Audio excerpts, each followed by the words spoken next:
Hello and welcome to I Went to Reading Once, where we talk about the best indie music, because I went to Reading once, so I believe I know what the best indie music is.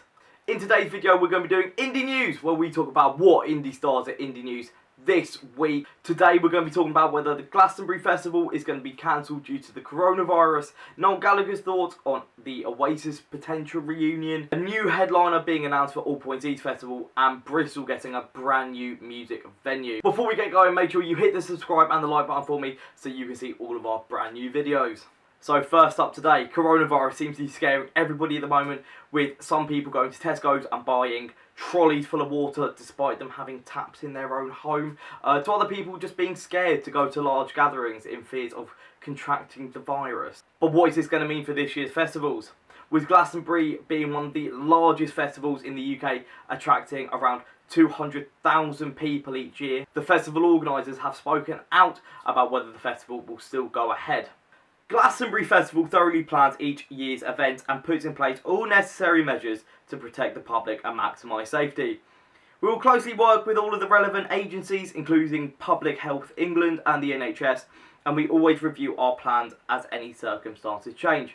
With this in mind, and with our 2020 festival still 16 weeks away, we continue to plan and prepare for the event, whilst at the same time closely monitoring developments with the coronavirus situation.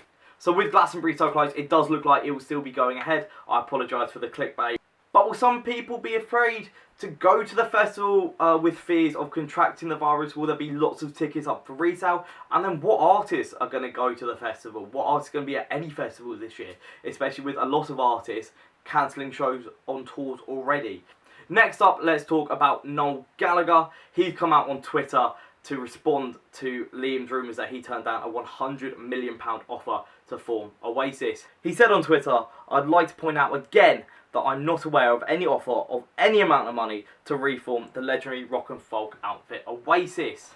This is followed up from an interview that Liam did with NME saying the geezer's ego is out of control, referring to Noel, of course. In my opinion, it looks like Liam really does want to do the reunion, especially saying in the same interview with NME, "It's going to happen, believe you me." But I think maybe slating Noel isn't the best way to do it, especially seeing as he doesn't look too keen to be doing the reunion. So Liam, maybe calm down the slating and then maybe you'll be getting your reunion. Oasis split up in 2009, and ever since then really, rumours have been floating around about a reunion. Will it happen?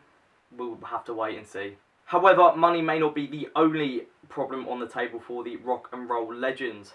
In an interview with Quietus, the band's former photographer Kevin Cummings said, Noel was saying, well, it wouldn't be the same because there would be 200,000 people watching it through their phones.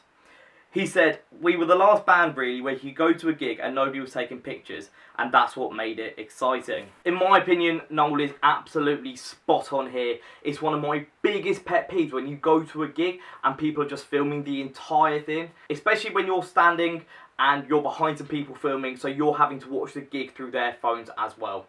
But let me know your thoughts in the comments down below. Do you record entire gigs? And if you do you ever watch them again? Or do they just stay on your phone for eternity until you have not enough storage and then you have to delete them? All Points East have added another headliner to their 10-day festival in Victoria Park. On the 28th of February, the festival organisers announced that Bombay Bicycle Club would be headlining the Friday of the festival. They will be joining acts such as the Kooks, the Wombats and Tame Impala, so it looks like a really good event if you want to go along. Bombay Bicycle Club released their 5th studio album, Everything Else Has Gone Wrong, on the 17th of January, so do not expect this to be the only festival that they're playing this year. If you haven't heard the album yet, go check it out, especially Eat, Sleep, Wait, Nothing But You. It's an absolute banger and deserves to be on any playlist that you guys are listening to at the moment. Finally, good news if you are from the Bristol area, you'll be getting a brand new arena scheduled for 2023. The YTL Arena will be the 3rd biggest of its kind in the country, just behind the O2 and the Manchester Arena, so expect some of the biggest indie artists to be adding that onto their tours in the future. That's all we've got for this week. If there's anything you want me to discuss in next week's news video, let me know down in the comments below. Also answer about using your phone to gigs and if you do it. Thanks so much for watching. Make sure you hit the like and subscribe button for me, and I'll see you later.